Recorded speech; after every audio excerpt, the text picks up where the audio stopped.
જામનગર શહેરમાં નવું બાંધકામ દિવસે ને દિવસે વધી રહ્યું છે, જેમાં કોમર્શિયલ કોમ્પ્લેક્સ, રેસિડેન્ટ એપાર્ટમેન્ટ, બંગલા અને ટેનામેન્ટ સહિતના નવા બાંધકામો થઈ રહ્યા છે. કોઈપણ વ્યક્તિએ નવું બાંધકામ કરવા માટે જામનગર મહાનગરપાલિકાની ટીપીઓ શાખામાંથી વિકાસ પરવાનગી લેવાની ફરજિયાત હોય છે. આ તમામ માહિતીઓ મેળવવા માટે જીટીપીએલ જામનગર ન્યૂઝના મેનેજિંગ એડિટર જયેશભાઈ રૂપારેલિયાએ જામનગર મહાનગરપાલિકાની ટીપીઓ શાખા એટલે કે ટાઉન પ્લાનિંગ ઓફિસની મુલાકાત લીધી હતી. આ મુલાકાત દરમિયાન જાણવા મળ્યું કે ટાઉન પ્લાનિંગ ઓફિસર તરીકે જામનગર મહાનગરપાલિકાના સિટી એન્જિનિયર અને incharge assistant commissioner Bhavesh Jani ફરજ બજાવી રહ્યા છે. તેમના નેતૃત્વ હેઠળ એટીપી એટલે કે આસિસ્ટન્ટ ટાઉન પ્લાનિંગ ઓફિસર તરીકે અનિલ ભટ્ટ અને ઉર્મિલ દેસાઈ છેલ્લા 3 વર્ષથી ફરજ બજાવે છે. જીટીપીએલ જામનગર ન્યૂઝને એટીપી ઉર્મિલ દેસાઈએ ટીપીઓ શાખાની કામગીરી અંગે એક વિસ્તૃત ઇન્ટરવ્યૂ આપ્યો છે. આ ઇન્ટરવ્યુમાં ઉર્મિલ દેસાઈએ જણાવ્યું હતું કે જામનગરમાં વર્ષ 2024-25માં આજ સુધી બહુમાળી હાઈરાઇઝ એટલે કે 15 મીટરથી વધુ ઊંચાઈ ધરાવતી 46 બિલ્ડિંગની બિલ્ડરોને વિકાસ પરવાનગી આપવામાં આવી છે.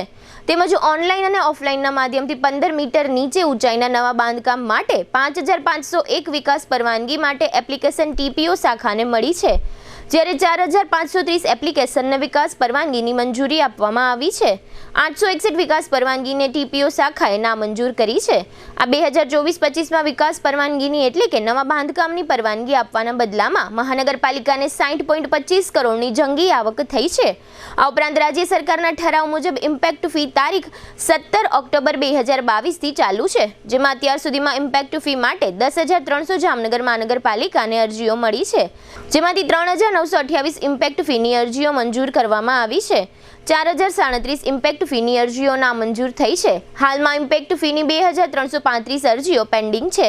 ઇમ્પેક્ટ ફીની અરજીનો 6 મહિનાની અંદર નિકાલ કરવાનો હોય છે, જેમાં 2,335 પેન્ડિંગ અરજીઓની પ્રોસેસ ચાલુ છે. ટૂંક સમયમાં 2,335 અરજીઓનો પણ નિકાલ કરી દેવામાં આવશે, તેમ એટીપી અનિલ ભટ્ટ અને ઉર્મિલ દેસાઈએ જણાવ્યું હતું.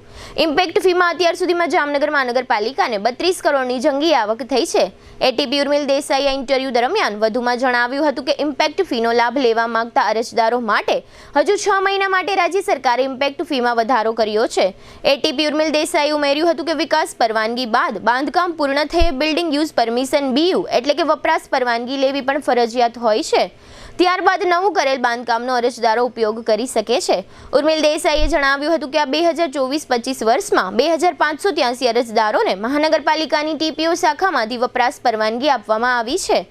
વધુમાં ઉર્મિલ દેસાઈએ જણાવ્યું હતું કે આ ટીપીઓ શાખામાં સિટી એન્જિનિયર અને ટીપીઓ ભાવેશ જાનીના નેતૃત્વ હેઠળ 2 junior engineer, 14 ward engineer, 2 clerk, 1 ટાઇપિસ્ટ અને 4 પટ્ટાવાળા સહિત 25 કર્મચારીઓ આ શાખામાં ફરજ બજાવે છે. ટીપીઓ શાખામાં કઈ પ્રકારે નવા બાંધકામ માટે વિકાસ પરવાનગી આપવામાં આવે છે તેની સંપૂર્ણ માહિતી જીટીપીએલ જામનગર ન્યૂઝના દર્શકોને ઘર બેઠા મળી જાય તેવા શુભ આશયથી એટીપી ઉર્મિલ દેસાઈનો રસપ્રદ ઇન્ટરવ્યૂ લેવામાં આવ્યો છે. આ ઇન્ટરવ્યુના માધ્યમથી જીટીપીએલ જામનગર ન્યૂઝના દર્શકોને ઘણી જ ઉપયોગી માહિતીઓ મળી રહેશે તેવી જીટીપીએલ જામનગર ન્યૂઝ આશા રાખી રહ્યું છે. આ ઇન્ટરવ્યૂ પહેલેથી છેલ્લે સુધી જોશો તો જ ખ્યાલ આવશે કે નવા બાંધકામની વિકાસ પરવાનગી માટે કઈ રીતે મહાનગરપાલિકામાં પ્રોસેસ કરવાની હોય છે. આ ઉપરાંત ઉર્મિલ દેસાઈએ જણાવ્યું હતું કે હાઈ રાઇઝની બિલ્ડિંગ બનાવતા બિલ્ડરો માટે પણ મહાનગરપાલિકાએ વિકાસ પરવાનગી સમયે ભરવાની થતી મોટી રકમમાં ઈએમઆઈ એટલે કે હપ્તા પદ્ધતિ લાગુ કરી છે. 1 કરોડથી ઉપરની રકમ ભરવા માટે આ ઈએમઆઈ પદ્ધતિ લાગુ પડશે. જયેશભાઈ રૂપારેલિયા અને એટીપી ઉર્મિલ દેસાઈ વચ્ચે થયેલ રસપ્રદ વાર્તાલાપના આ રહ્યા મુખ્ય અંશો. જીટીપીએલ જામનગર ન્યૂઝમાં તમામને સ્વાગત છે. જામનગરનો દિવસે દિવસે કલ્પના બહારનો વિકાસ થઈ રહ્યો છે, અને ખાસ કરીને જે વિકાસની અંદર વાત કરીએ તો એમાં સિંહ ફાળો હોય છે રિયલ એસ્ટેટનો. એટલે રિયલ એસ્ટેટ એટલે કે મોટું બાંધકામ થવાનું, શહેરમાં પ્લોટિંગ થવાના, આ બધી વસ્તુમાં જે કંઈ નાની મોટી વાત હોય છે એટલે કે વિકાસ પરવાનગી લેવાની હોય છે, એ વિકાસ પરવાનગી પણ લેવી ફરજિયાત હોય છે. જે લોકો બાંધકામ કરે છે એને ખાસ કરીને જામનગર મહાનગરપાલિકા પાસે લેવાની હોય છે. એમાં જામનગરમાં મહાનગરપાલિકાની કચેરીમાં એટલે કે ટાઉન પ્લાનિંગ શાખા બેસે છે, અને એના સિટી એન્જિનિયર છે એવા ભાવેશ જાની સાહેબ છે, અને ભાવેશ જાની સાહેબના નેતૃત્વ હેઠળ આખી ટાઉન પ્લાનિંગ શાખા ચાલે છે, અને સિટી એન્જિનિયર છે. અને આમ વાત કરીએ તો એનો વહીવટી પણ કુશળ હોવાને કારણે એકદમ પરફેક્ટ વર્કઆઉટ કરે છે ભાવેશ જાની સાહેબ. અને એના નેતૃત્વ હેઠળ આસિસ્ટન્ટ ટાઉન પ્લાનિંગ ઓફિસર એટલે કે અનિલભાઈ ભટ્ટ કે જે છેલ્લા 4 વર્ષથી આ બ્રાન્ચની અંદર સેવા આપે છે, અને એની સાથે વાત કરીએ તો ઉર્મિલ દેસાઈ છેલ્લા 3 વર્ષથી એટીપી તરીકે સેવા આપે છે, અને લગભગ જે પ્રમાણે એનું જે નેટવર્ક હોય છે, એટલે કે ફિલ્ડમાં પણ જવું પડતું હોય છે અને વર્ક પણ કરવું પડતું હોય છે. ખાસ કરીને જે લોકો બાંધકામની મંજૂરી લેવા આવે છે, ઓફલાઈન હોય છે, ઓનલાઈન હોય છે, અને એની અંદર સરકારનો પણ એની અંદર મોટો સિંહ ફાળો હોય છે. એટલે સરકારની પણ આમાં માર્ગદર્શન અને ગાઈડલાઈન જરૂરી હોય છે. એ પ્રમાણે આ ટીપીઓ શાખા ઉપર રાજ્ય સરકારની નાની મોટી સૂચનાનો અમલ કરી બાંધકામની મંજૂરી આપતા હોય છે. તો આ જ રીતે આપણી સાથે એટીપી જે છે એ આપણી સાથે જોડાયેલા છે, એટલે કે ભાઈ શ્રી ઉર્મિલભાઈ દેસાઈ આપણી સાથે જોડાયેલ છે. આપણે એમને પૂછશું કે સાહેબ, જે પ્રમાણે બાંધકામની વાત છે, કઈ ટાઈપનું અહીંયા જામનગર મહાનગરપાલિકાની કચેરીમાં બાંધકામની લોકો વિકાસ પરવાનગી લેવા આવે છે, બાંધકામની મંજૂરી લેવા આવે છે, કઈ રીતની સિસ્ટમ હોય છે? મુખ્યત્વે જામનગરની વાત કરીએ તો જે શહેરીજનો દ્વારા જીપીએમસી એક્ટની જે આપણી કલમ 253-54 મુજબ કોઈ પણ પ્રાઇવેટ માલિકીની જે જગ્યાઓ હોય છે તેમાં જ્યારે કોઈ બાંધકામ કરવાનું આવે ત્યારે તેમાં ફરજિયાત વિકાસ પરવાનગી લેવી જરૂરી છે. અને એ નિયમો સરકારશ્રી દ્વારા જે કોમન જીડીસીઆર 2017ના રૂપમાં સમગ્ર ગુજરાતમાં લાગુ પાડવામાં આવેલા છે. એટલે એ નિયમો અને બાયલોઝ અંતર્ગત ટાઉન પ્લાનિંગ શાખા દ્વારા શહેરીજનો જે બાંધકામની વિકાસ પરવાનગી લેવા આવે, જેમ કે ઇન્ડિવિજ્યુઅલ ટેનામેન્ટ છે, કે પછી હાઈ રાઇઝ બિલ્ડિંગ, લો રાઇઝ બિલ્ડિંગ, કોમર્શિયલ, ઔદ્યોગિક, જે જુદા જુદા ઝોન પ્રમાણે જે બાંધકામો જે લોકોને કરવાના હોય છે એની વિકાસ પરવાનગી, એના પ્લોટનું એકત્રીકરણ, સબપ્લોટિંગ વગેરે જેવી મંજૂરીઓ એના માટે ટાઉન પ્લાનિંગ શાખા માટે આવવાનું રહે છે. ખાસ કરીને ધારો કે વાત આવે આ ચાલુ વર્ષની, એટલે કે 2024થી લઈ 2024-25ના વર્ષની અંદર ધારો કે વાત આવી જામનગર વિસ્તારમાં કેટલીક મંજૂરી બહુમાળી માટે, એટલે કે હાઈરાઇઝ માટે આવી હશે? હાઈરાઇઝની આપણે જો વાત કરીએ તો 15 મીટરથી વધુ ઊંચાઈના જે બાંધકામો છે એને કોમન જીડીસીઆર મુજબ હાઈરાઇઝ કહેવામાં આવે છે. અને આવી કુલ 1/4/24થી હાલ સુધીમાં આપણે 46 મંજૂરીઓ આપેલી છે, જે ઓનલાઈન અને ઓફલાઈન બંને માધ્યમથી. ઓનલાઈન એટલે કે ઈ-નગર પોર્ટલ ઉપર, જે રાજ્ય સરકાર શ્રી દ્વારા ફક્ત બાંધકામ વિકાસ પરવાનગી માટે જ બનાવવામાં આવેલા છે ઇઝ ઓફ ડુઈંગ બિઝનેસ અંતર્ગત. અને બંને માધ્યમો થઈ અને આપણે કુલ 46 આવા બાંધકામોને મંજૂરીઓ આપેલી છે. ખાસ કરીને ધારો કે 15 મીટર નીચેની વાત કરીએ તો એમાં કેટલી ક્વોન્ટિટી છે બાંધકામ, ત્યાં કેટલા કન્ટિન્યુ હશે? 15 મીટરથી ઓછી ઊંચાઈના તમામ બાંધકામો માટે ઈ-નગર પોર્ટલ ઉપર ફરજિયાત ઓનલાઈન એપ્લાય થવાનું હોય છે. અને તેમાં મહાનગરપાલિકાના જે રજિસ્ટર્ડ આર્કિટેક્ટ હોય એમના થ્રુ પ્લાન છે એ સોફ્ટવેરમાં દાખલ કરવામાં આવે છે, અને જેનું ચકાસણી પણ સોફ્ટવેર દ્વારા થાય છે. આ સોફ્ટવેર છે એ પણ રાજ્ય સરકાર શ્રી દ્વારા જ વિકસાવવામાં આવેલો છે. અને આવી કુલ 1/4/24થી અંદાજે 5500 જેટલી મંજૂરીઓ, જેમાં એકત્રીકરણ, સબપ્લોટ અને વિકાસ પરવાનગીઓ, આ બધું થઈને 5501 જેટલી અરજીઓ આવેલી છે, જેની સામે 4530 જેટલી અરજીઓ આપણે મંજૂર કરેલી છે અને 860 જેટલી આપણે રિજેક્ટ કરેલી છે. રિજેક્ટ થયેલી હશે એનું શું થતું હશે? એની જે ક્વેરી કાઢીને એ લોકો એમાં વાત બનતી હશે? ઈ-નગર પોર્ટલમાં દરેક વસ્તુ સમય મર્યાદામાં હોય છે. એટલે કે કોઈ અરજદારને જ્યારે એપ્લિકેશન દાખલ થયા બાદ અત્રેથી એના ડોક્યુમેન્ટને લગતી કોઈ ક્વેરી આપવામાં આવે તો જો એ સમય મર્યાદામાં અરજદાર એ ક્વેરી પૂર્ણ ન કરે તો પણ ફાઇલ ઓટો રિવોક થાય છે, એટલે કે ઓટો રિજેક્ટ થાય છે.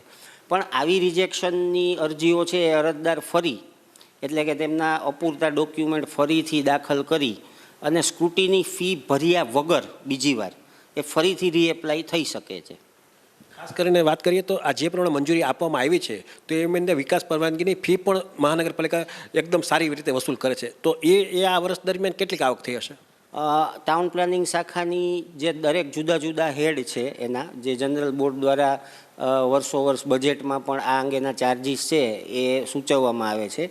દરેકની હેડની ટોટલ આવક થઈ કુલ ટાઉન પ્લાનિંગ શાખાની આજ સુધીની 1/4/24થી આજ સુધીની આવક 60.25 કરોડ રૂપિયા હાલે થયેલી છે.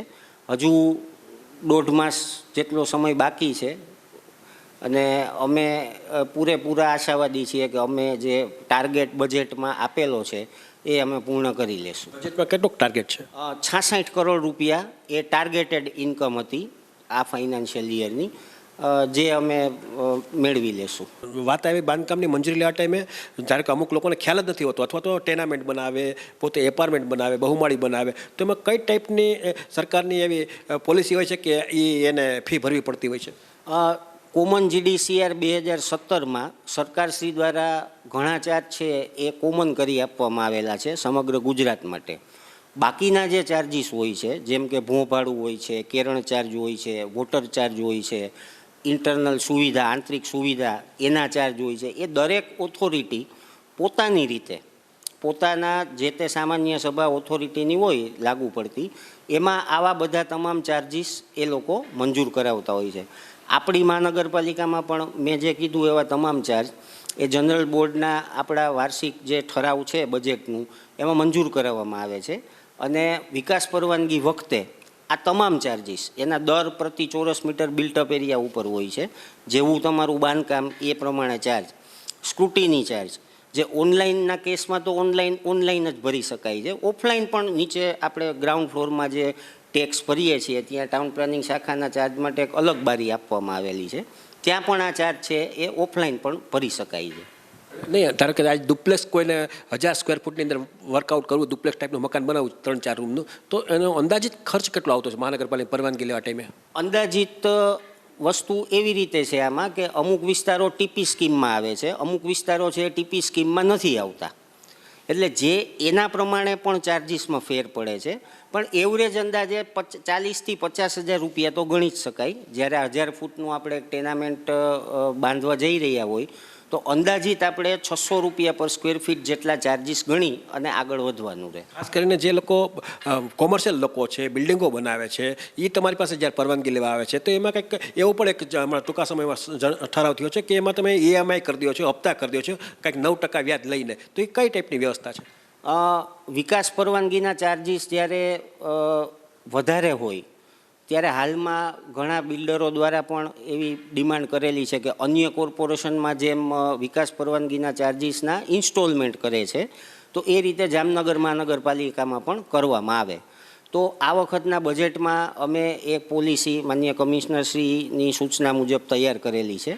અને એ મુજબ 1 કરોડથી વધારે જે ચાર્જીસ હોય જ્યારે રકમ ભરવાની થાય ત્યારે એના મંથ વાઇઝ અને કેટલા ઇન્સ્ટોલમેન્ટ કરવા એ રીતે પાર્ટ પાડી અને એ હવેથી મંજૂર થયેથી અમલી થશે.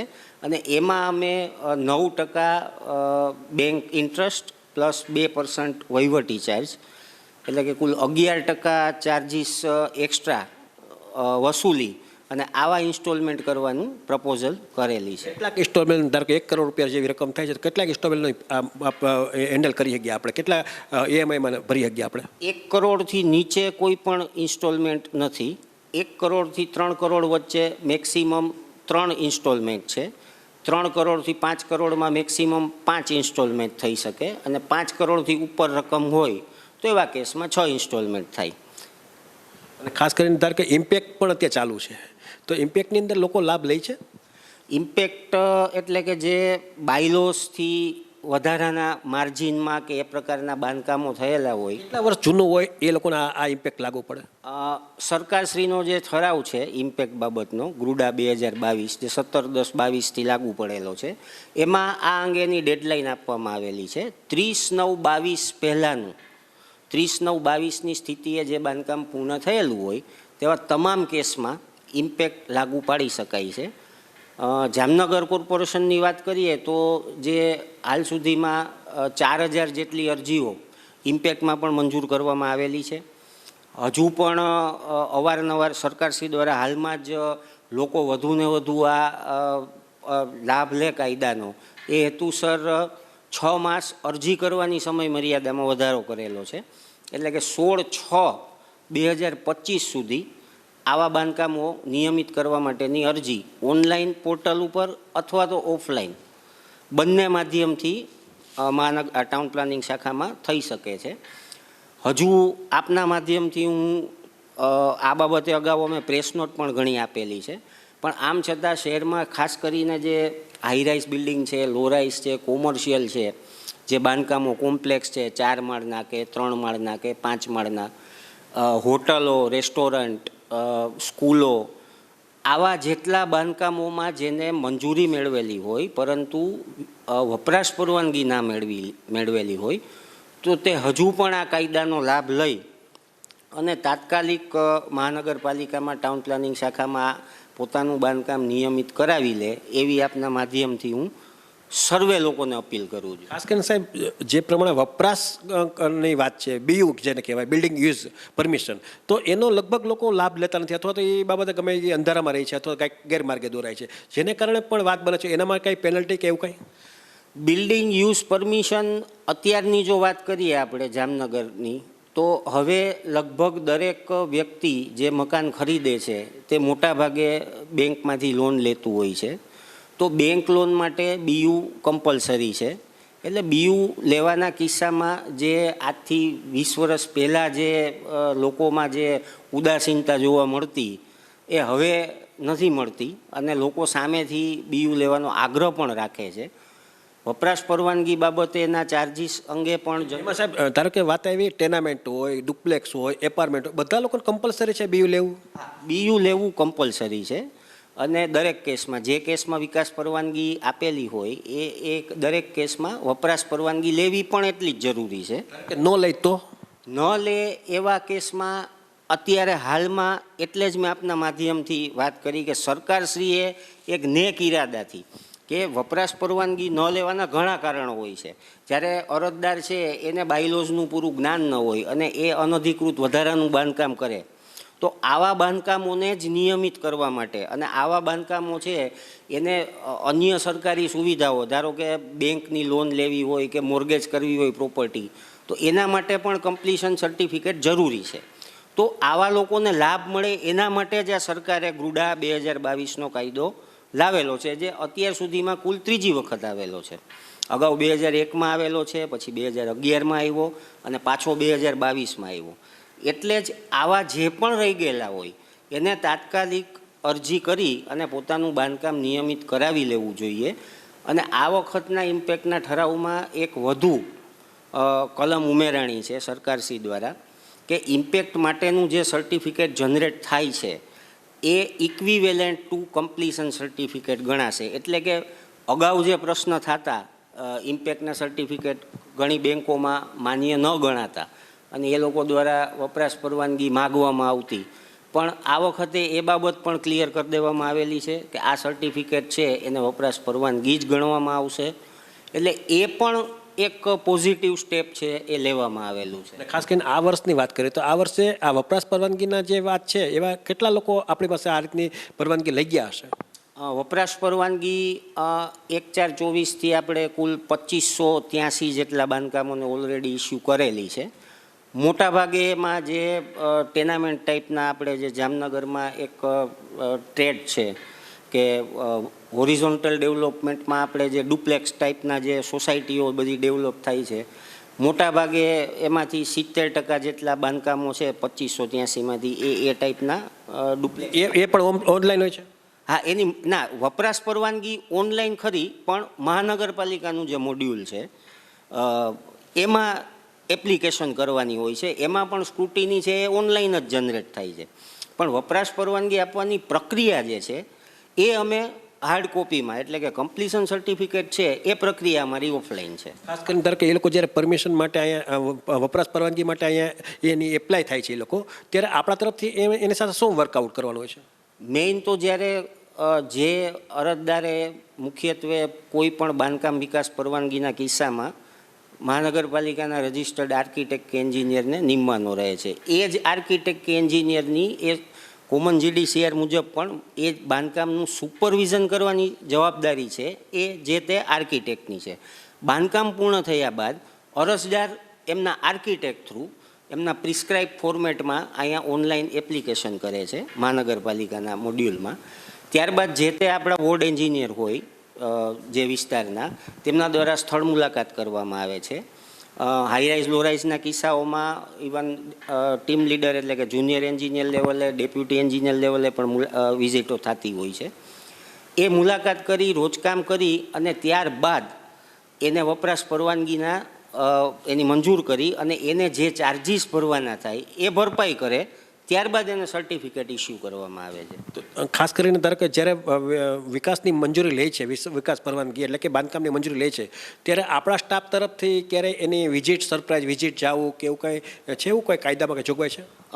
ખાસ કરીને હાઈરાઇઝ બિલ્ડિંગની વાત કરવામાં આવે તો કોમન GDCR પ્રમાણે એમાં અલગ અલગ 5 પ્રોગ્રેસ રિપોર્ટ લેવાના આવે છે અરજદારે. એટલે કે બહુમાળી ઇમારતો હોય એમાં જ્યારે સેલર હોય તો સેલર પૂરું થયા બાદ અરજદાર અને આર્કિટેક્ટ દ્વારા એપ્લાય થવાય છે, અહીંયા એપ્લાય કરવાનું રહે છે. સ્ટાફ દ્વારા એ સેલર વિઝિટ કરી એઝ પર પ્લાન એનો પ્રોગ્રેસ રિપોર્ટ ઓકે હોય તો એનો પ્રોગ્રેસ રિપોર્ટ આપે છે. પછીનું લેવલ છે પ્લિન્થ, પછીનું લેવલ છે ગ્રાઉન્ડ, પછીનું લેવલ છે ઇન્ટરમીડિયેટ. એટલે કે કુલ 7 માળની ઇમારત હોય સપોઝ, તો 4 માળનું બાંધકામ પૂરું થાય ત્યારે એક ઇન્ટરમીડિયેટ લેવાનું હોય છે, અને પછી ફાઇનલ ફ્લોર. એટલે કે વપરાશ પરવાનગી આપતા પહેલાં આવા તમામ બિલ્ડિંગોની 5 વાર અલગ અલગ પ્રોગ્રેસ રિપોર્ટ આપતા સમયે સ્થળ વિઝિટ થાય છે. ખાસ કરીને વપરાશ પરવાનગીની જ્યારે એ વ્યક્તિ સામેવાળા એપ્લાય થાય છે, ત્યારે કે એમાં થોડુંક એવું લાગે કે નકશા પ્રમાણે બાંધકામ નથી થયું, તો એના માટે એક્શન શું? એના માટે એમની વપરાશ પરવાનગીની અરજી અમે રિજેક્ટ કરીએ છીએ, અને એમને મંજૂર થયેલા પ્લાન મુજબ બાંધકામ કરે તે પ્રકારની અમારી GPMC એક્ટની જે કલમ છે 261ની અને 262ની, તો એ પણ અમે આપીએ છીએ, અને એની નકલ અમે આગળની કાર્યવાહી માટે એસ્ટેટ શાખાને પણ મોકલીએ છીએ, અને સંયુક્ત રીતે એમાં બંને બ્રાન્ચ દ્વારા આગળની પ્રોસેસ કરીએ છીએ. ખાસ કરીને ઇમ્પેક્ટની વાત કરીએ, એની પણ એક રાજ્ય સરકાર દ્વારા એક ફી ધોરણ નક્કી કરવામાં આવ્યું છે, તો એમાં જામનગર મહાનગરપાલિકાની કેટલી આવક થઈ હશે? ઇમ્પેક્ટ હેઠળ આપણે 17-10-22થી અત્યાર સુધીમાં કુલ 32 કરોડ જેવી આવક થવા પામેલ છે. હજુ પણ અરજીની સમય મર્યાદામાં વધારો થયેલ છે, એટલે હજુ પણ જો મહત્તમ અરજીઓ અને મહત્તમ લોકો આનો લાભ લે તો હજુ પણ આ આવકમાં વધારો થશે. ખાસ કરીને કઈ પ્રકારના ઇમ્પેક્ટ ફી માટે લોકો આવે છે? મોટા ભાગે જેમને મંજૂર થયેલો પ્લાન હોય એનાથી વધારાનું બાંધકામ કરેલું હોય, અથવા તો કોઈ કેસમાં જેમને મંજૂરી લીધેલી હોય પણ વપરાશ પરવાનગી ન મેળવેલી હોય, એવા કેસમાં પણ અત્યારે લોકો આ કાયદાનો લાભ લઈ, કારણ કે મેં આપને કહ્યું એમ કે આ સર્ટિફિકેટ જે છે, નહીં, જે લોકો કાયદાનો ભંગ કરીને માફી પાત્ર કરવાનો. યસ, આ કાયદો જેના માટે છે કે જેને અનઅધિકૃત બાંધકામ, આ ગુડા કાયદો 2022 અનઅધિકૃત બાંધકામને નિયમિત કરવા માટે જ. તો એનો મતલબ એ થયો કે ભવિષ્યમાં ધારો કે જે લોકો અત્યારે બાંધકામ અનલીગલી કરી લે, એને ખબર પાછી આ ઇમ્પેક્ટ ફી આવશે ત્યારે ભરી દેશું. અત્યાર સુધીમાં જે ઇમ્પેક્ટ ફી 3 વાર આવેલી છે, મેં આપને કહ્યું એમ, એટલે હાલ તો 30/9/22 સુધીના જેટલા આવા બાંધકામો હોય એ આ કાયદાનો લાભ લઈને નિયમિત થઈ જાય, તો આગળ ભવિષ્યમાં ઇવન સરકારશ્રી દ્વારા પણ દરેક. પણ આપણે ધારો કે આપણી જે TPO શાખા છે એને ધ્યાન ઉપર નથી આવતું કે આ વ્યક્તિ અનલીગલી કામ કર્યું તો આપણે એને નોટિસ આપીને વિષય પૂરો કરીએ? TPO શાખા દ્વારા દરેક એન્જિનિયર દ્વારા બોર્ડ રાઉન્ડ, પોતાને જે બોર્ડ આપેલા છે બોર્ડ રાઉન્ડ લેવામાં આવે જ છે. કેમ 3-4 હજાર કેમ એપ્લિકેશન આવે છે? મોટાભાગના કેસમાં મેં આપને કહ્યું કે જામનગરમાં તો 3000 છે, અમદાવાદમાં 1 લાખ છે, 2 લાખ છે, એટલે સિટી પ્રમાણે. આજે સરકારશ્રીએ પણ એ જ ઈરાદે આ કાયદો જાહેર કરેલો છે કે આટલા મોટા પ્રમાણમાં જ્યારે એના કારણો પણ અલગ અલગ હોઈ શકે. અરજદારોને જ્યારે પૂરા બાયલોઝનું જ્ઞાન ન હોય, આજે એન્જિનિયર તો હોય, એ તો ભણેલ ગણેલ હોય, એન્જિનિયર ભણેલા હોય છે, પણ એન્જિનિયર દ્વારા એન્જિનિયર ઇરાદાપૂર્વક સાહેબ એને પ્રોત્સાહન આપે છે. તો એવા કિસ્સાઓમાં અમે એન્જિનિયરોને પણ સસ્પેન્ડ કરેલા છે, જે મહાનગરપાલિકાએ જ કરેલા છે. આવા એન્જિનિયરોની જો કોઈ અમને ફરિયાદો મળે તો અમે એનું લાયસન્સ છે એ સસ્પેન્ડ કરીએ છીએ, અને આવા 4-5 કેસો તો મારા ધ્યાનમાં જ છે જેને અમે સસ્પેન્ડ કરેલા હોય. અને અરજદારોની જો વાત કરીએ તો જ્યારે આવા ન્યુસન્સવાળા કોઈ બાંધકામો હોય, હાલમાં જ મહાનગરપાલિકા અને ટાઉન પ્લાનિંગ શાખા દ્વારા એસ્ટેટ સાથે લાલપુર રોડ ઉપર પણ એક બાંધકામ ડિમોલિશ કરેલું છે, અને આવા જુદા જુદા ઘણા બાંધકામો જે ધ્યાનમાં આવે સંયુક્ત રીતે પ્રાયોરિટી મુજબ અમે ડિમોલિશનની પ્રોસેસ પણ કરીએ છીએ. એટલે ઓલ ઓવર વાત કરીએ તો ધારો કે આ બધી વસ્તુ એક્ટિવિટી કરવા માટે તમારી પાસે પૂરતો સ્ટાફ છે સાહેબ? હાલે અમારી પાસે 2 જુનિયર એન્જિનિયર છે, એ બંને ટીમ લીડર તરીકે કામ કરે છે, અને એમની નીચે જે કુલ 16 વોર્ડ છે જામનગર કોર્પોરેશનમાં, એ 16 વોર્ડમાં અમારી પાસે 15 જેટલા એન્જિનિયરો છે. એટલે વોર્ડ દીઠ અમારી પાસે 1 વોર્ડ એન્જિનિયર છે, અને એમાં પહોંચાઈ જાય સાહેબ? એક એન્જિનિયરમાં વર્કઆઉટ થઈ જાય? અમારે અત્યારે શોર્ટેજ તો દરેક બ્રાન્ચને છે, પણ અત્યારે અમારી જે કામગીરી છે, કારણ કે શહેરનો વિસ્તાર પણ વધેલો છે. આજે જામનગર કોર્પોરેશન જે પહેલાં 33 ચોરસ કિલોમીટર હતું, આજે 132 ચોરસ કિલોમીટર થયું છે. ડેવલપમેન્ટ પણ હવે આઉટસ્કર્ટમાં ઘણું થાય છે. ટીપી સ્કીમો નવી થાય છે. ટીપી સ્કીમ થવાથી પણ લોકો બહાર જવા માટે હવે પ્રેરાય છે. જે એક સમયમાં જામનગરમાં લોકો ગામમાં રહેવાનું પસંદ કરતા, એ જ લોકો હવે બહારના વિસ્તારોમાં જ્યાં ખુલ્લા નવા લેઆઉટ થાય છે, તમને 40-50 ફૂટના મોટા રોડ મળે છે, ઇન્ટરનલ બધી સુવિધાઓ મળે છે, તો લોકો પણ હવે બહાર જવા માટે પ્રેરાય છે. એટલે એ ધ્યાનમાં રાખી અને પ્રોસેસ છે. પછી એક પ્રોબ્લેમ એ છે કે ટાઉન પ્લાનિંગ બ્રાન્ચમાં દરેક વસ્તુની સમય મર્યાદા હોય છે, પણ સમય મર્યાદાની અંદર અમે દરેક કામો હાલે પૂરા કરી શકીએ છીએ. ટોટલ કેટલો સ્ટાફ ફાળવ્યો ત્યારે મહાનગરપાલિકા કચેરીએ? ટાઉન પ્લાનિંગ શાખામાં અમારી પાસે 14 મેં કીધું એમ બોર્ડ એન્જિનિયર છે, અમારી પાસે 2 ક્લાર્ક છે, એક અમારી પાસે ઓપરેટર છે અને 4 પિયુન છે.